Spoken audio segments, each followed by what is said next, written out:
Vamos a proceder, en primer lugar, a la entrega del premio en su cuarta edición de la Fundación Cuadernos Rubio. En primer lugar, subirá don Enrique Rubio Polo, presidente del patronato de la Fundación y gerente de la editorial Cuadernos Rubio, que dirigirá unas palabras.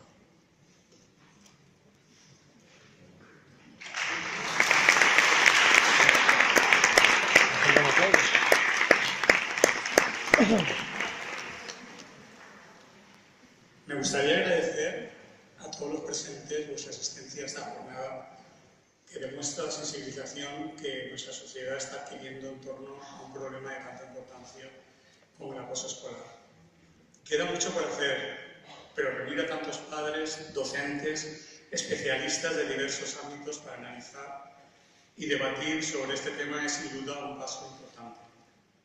También quisiera agradecer su participación a los ponentes que habéis estado con nosotros durante toda la mañana y buena parte de esta tarde. Nuestras conferencias han sido, sin duda, la mejor manera de acercarnos a la realidad del acoso escolar a través de una visión experta, comprometida y, por supuesto, quisiera dar las gracias a don Emilio Calatayud, Premio Fundación Cuadernos Rubio de este año, por acompañarnos en este día íntegramente dedicado al fenómeno del bullying y compartir sus 30 años de experiencia como juez de menores, toda una vida vinculada a la prevención de la delincuencia juvenil, en que sus sentencias han brillado por generar algo más que un simple castigo, dando nuevas oportunidades a los jóvenes a través de la educación. La decisión de otorgarle esta distinción a don Emilio Calatayud requiere poca justificación.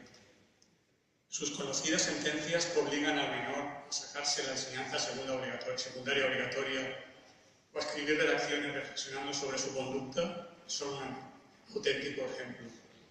Son la muestra de que la educación y la sensibilidad con la situación de los más jóvenes son las mejores medidas para luchar contra el acoso escolar.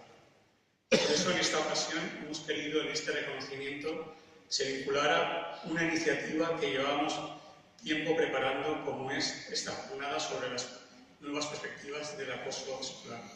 Durante este día, grandes profesionales y expertos nos han mostrado los grandes retos que afrontamos en esta materia, pero también todo lo que podemos avanzar desde las propias aulas. Poco más se puede añadir en una jornada que ha tenido el lujo de juntar componentes de tanta altura y un premiado con una trayectoria tan sobresaliente. En definitiva, erradicar la violencia en las aulas, así como el fenómeno del ciberacoso, debe ser un compromiso de toda la comunidad educativa. Estamos seguros que en este auditorio saldrán nuevas iniciativas para seguir luchando contra el acoso escolar y las puertas de la Fundación Cuadernos Rubio siempre estarán abiertas para acogerlas. Por eso, más que despedirnos, esperamos para volver pronto. Gracias.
tardes y primero pues agradecer el premio que me ha otorgado la Fundación Rubio. Yo me iba a decir a mí cuando yo aprendí a leer que después me iban a dar a mí un premio. Bueno, así es que es una verdadera satisfacción. Y siempre, bueno, con el permiso de ustedes, vosotros, me voy a quitar la chaqueta, porque decir yo si no os importa, porque muchas gracias.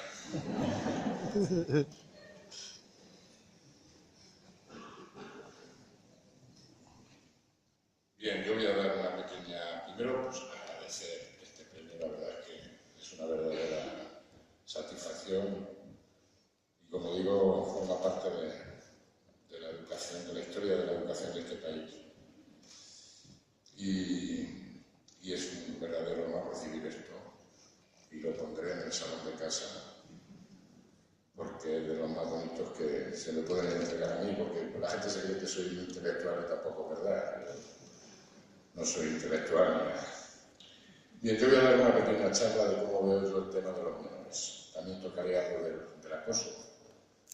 Y siempre digo lo mismo. Yo no hablo en nombre de los jueces ni de los jueces de menores. Yo hablo en mi nombre. Yo soy responsable de mi juzgado. Yo soy un juez penal que se dedica a juzgar a menores que cometen delitos entre 14 y 18 años. Pero aparte de ser juez, yo soy padre y soy ciudadano. Como soy padre y soy ciudadano, estamos en un país libre y yo digo lo que pienso. Yo cuando me refiero a este país me refiero a España, para que no haya ningún problema. Y en España, en este país, no tenemos término medio. Y estamos pasando de un extremo al otro. Y así no va. Y así no va. Además estamos en un momento que somos muy políticamente correctos hablando. Somos tan políticamente correctos hablando que a veces no nos entendemos. A mí me gusta que se me entienda y por eso pido disculpas si alguien se puede sentir ofendido por algún chascarrillo o algún comentario que yo haga. No tengo intención de ofender a nadie, si alguien se siente ofendido le pido perdón. Pero creo que hay que hablar claro, y más en todos los temas, pero más cuando hablamos del tema de menores. La gente se cree que yo doy muchas conferencias, no es verdad, yo doy la misma muchas veces, entonces parece ser que la han colgado, que está por ahí por el YouTube y ya la habéis oído, o sea que tampoco vais a oír mucho más nuevo, pero bueno. Pero como quiero que después haya un coloquio y estoy dispuesto a responder a todas las preguntas que me queráis hacer, yo lo primero que digo es que pasamos de un extremo al otro. Y llevo tiempo en España criticando, diciendo cosas que a mí no me gustan. Uno de los problemas fundamentales que tenemos es, primero, que en materia de menores estamos implicados todos. Y que los menores antes no gozaban de ningún derecho. Aparece la Constitución y se les da a los menores todos los derechos de los ciudadanos.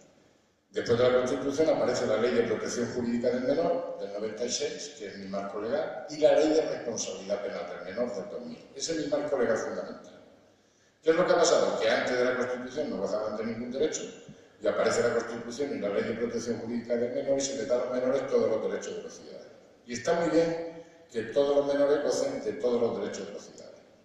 Pero hablando de menores, y ahora que está esto de moda, lo de los pactos, pues yo llevo años pidiendo que sería bueno llegar a un pacto por el menor. Porque cuando el ordenamiento jurídico se refiere a toda persona menor de edad, se refiere a toda persona menor de 18 años. Sin embargo, tenemos edades intermedias que nos están complicando la vida. Pero me temo que los políticos no son capaces ni de llegar a un pacto por una ley educativa. Yo hablo de una ley educativa que dure una generación, no una legislatura. Pues menos van a ser capaces de llegar a un pacto por el menor, pero sería bueno llegar a un pacto por el menor. No voy a ver los derechos que tienen los menores porque tienen todos los que tenemos nosotros, todos. Y lo único que quiero decir es que en materia de menores estamos implicados todos. Fijaros lo que dice la misma Ley de Protección Jurídica del Menor. Toda persona o autoridad, y especialmente aquellos que por su profesión o función detecten una situación de riesgo posible desamparo de un menor, lo comunicarán a la autoridad o a sus agentes más próximos sin perjuicio de prestarle el auxilio inmediato que necesite. Luego, en materia de menores estamos implicados todos, por eso estoy pidiendo ese pacto por el menor. Y tenemos que empezar por la célula de la sociedad. Yo sigo pensando que la familia es la base de la sociedad. Estará cambiando la estructura familiar, pero la familia es la base. Y la prueba está que en un país en crisis como tenemos no estamos dándonos de tortas en la calle gracias a la familia. No conozco ninguna familia que no tenga que echarle una mano al hijo, al sobrino, al nieto. Y sería bueno que hagan políticas de ayuda familiar, porque es la que está tirando del carro. Pero cuando nos lleva el menor al lugar, también muchas veces el problema está en la familia. Ya no en la familia tan extensa, pero sí en la familia, en los padres y las madres. Porque es muy complicado esto de ser hoy día padres. Bueno, padres y madres, pero no voy a estar con distinciones entre padres, madres, ciudadanos, ciudadanas, porque si no, no terminamos por la tarde. Padre ya hay para los dos, o madre ya hay para los dos. Porque es que es muy complicado esto de ser padre. Yo siempre digo lo mismo, que yo soy preconstitucional. Yo tengo 61 años. Y yo creo que cuando yo era pequeño era mucho más fácil ser padre que ahora. Porque cuando yo era pequeño llegaban tus padres de las 10 aquí a las 10 aquí. Y no tú un padre. Pero claro, llegó la transición, llegó la democracia, llegó el estado del bienestar social. Llegaron ciertos, no todos, pero ciertos psicólogos y ciertos sociólogos. Y nos empezaron a decir que no se puede ejercer la paternidad sin porque lo digo yo, que hay que dialogar, que hay que razonar, que hay que argumentar. Y como en este país no tenemos término medio, empezamos a dialogar, a razonar, a argumentar, a ser amigos de nuestros hijos. Y al final nos hemos convertido en colegas de nuestros hijos. Pues ni este es bueno ni este es bueno, no tenemos medio, no tenemos término medio. Hemos pasado de las 10 en casa a las 2, sale de casa, Hemos sido la generación perdida. Yo siempre pongo a mi mujer como hemos pasado de extremo a otro. Cuando yo tenía 2 o 3 años, a las 2 de la tarde era un plato de sopa. Mi padre, el niño, cómete la sopa. Y el niño que soy yo dice que no se come la sopa. Le cocina el canto y te come la sopa. Si no te comes la sopa, te merienda la sopa. Y si no te merienda la sopa, te cena la sopa, pero la tía en la sopa está comida. Llega el padre post-constitucional, que soy yo. Yo como persona soy pre-constitucional, pero como padre soy post-constitucional. De estos que te estudian todos los manuales de psicología, sociología, evolutiva del comportamiento y demás. Con mi niño cuando tenía 3 años a las 2 de la tarde delante de un plato de sopa. Niño, tómate la sopa. Y el niño que mi hijo dice que no le come la sopa. Mira niño, yo creo que te debes de comer la sopa, porque si no te comes la sopa podríamos entrar en un periodo de anorexia y perjuicio de tu salud. Yo creo que te debes comer la sopa. No obstante, tú decides. Coja. Ni se come la sopa, ni se prende la sopa, ni se tiene la sopa. Entre otras cosas, como los padres somos nosotros, cogemos la sopa, la tiramos a la basura y le hacemos al niño un par de filetes con patatas fritas. ¿Por qué este bueno este bueno? Término medio, pero no tenemos término medio. Como digo, hemos pasado a las 10 en casa, pues lo decía, a las 2 de la mañana sale de casa, pues lo digo. Somos la generación perdida. Hemos pasado de ser esclavos de nuestros padres a ser esclavos de nuestros hijos. Pues ni este bueno, término medio, pues no lo hay. ¿Y qué es lo que ha pasado?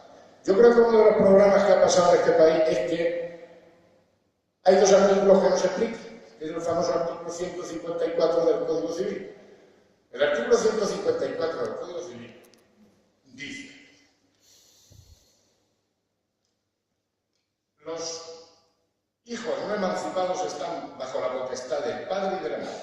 La patria potestad se ejercerá siempre en beneficio de los hijos, de acuerdo con su personalidad, y comprende los siguientes deberes y facultades de los padres: velar por ellos, tenerlos en su compañía, alimentarlos, educarlos y procurarles una formación integral, representarlos y administrar sus bienes. Los padres podrán, en el ejercicio de su potestad, recabar el auxilio de la autoridad. Y ahora viene el famoso artículo del cachete. Este artículo que el Zapatero en el 2007, con esa sabiduría que le caracteriza, lo suprimió. Porque decía que educar es interferir y que no se debe de interferir. Yo no sé qué coño hace el Zapatero allí en Venezuela con la gótica y no interferir. No se debe de interferir. Y este artículo decía que los padres podrán corregir razonable y moderadamente a los hijos. Lo suprime y dice que los padres deberán educar a sus hijos sin atentar contra su integridad física o psíquica. Pues que me digan a mí cómo se hace eso. Porque si yo le doy a mi un cachete y tiene mala suerte, se da con el lavabo de la barbilla, 65 días de prisión y 1 año y pico de alejamiento. Y si le digo al niño no, a lo mejor se toca al niño. Porque hoy día los niños se toman si le dicen no. Yo le pregunto al Zapatero y a todos los asesores del Zapatero cómo podemos evitar que un niño de 3 años meta los dedos en el enchufe. Porque hay 2 posibilidades. Una, cuando vaya a meter los dedos en el enchufe, culpa nene y no se hace, que la tercera no te lo hace. Y la otra, cuando vaya a meter los dedos en el enchufe, decirle al niño, no introduzca los dedos en el enchufe porque puede originar un cortocircuito de consecuencias irremediables. Claro, tú te pones a razonar con el niño, pues está electrocutado el niño. Luego, ¿cómo podemos evitar que un niño de 3 años meta los dedos en el enchufe y causar un maltrato o un trauma? Y así están las cosas. Que cada vez es más frecuente que no me toques, que te denuncio, no entres en mi cuarto, que te denuncio, no me cojas el móvil, que te denuncio, no me cojas el disco duro del ordenador, que te denuncio. Y están los padres encogidos, que no saben hasta dónde pueden llegar. Dicen que los niños te dan mucha satisfacción. que para la prensa,